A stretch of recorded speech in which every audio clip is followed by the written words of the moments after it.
Let me tell you about this special place. It's mentioned in Quran, in Surah Al-Isra, Masjid Al-Aqsa. It's the third most holiest mosque in our Islam.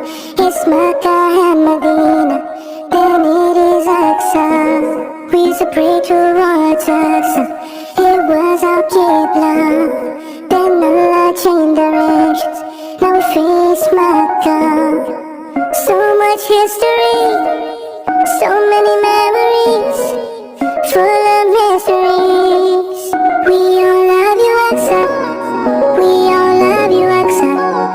We all love you, Aqsa. We all love you, Aqsa.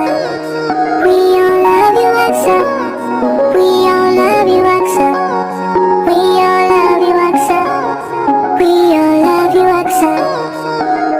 Let me teach you about Aqsa. It's a blessed compound.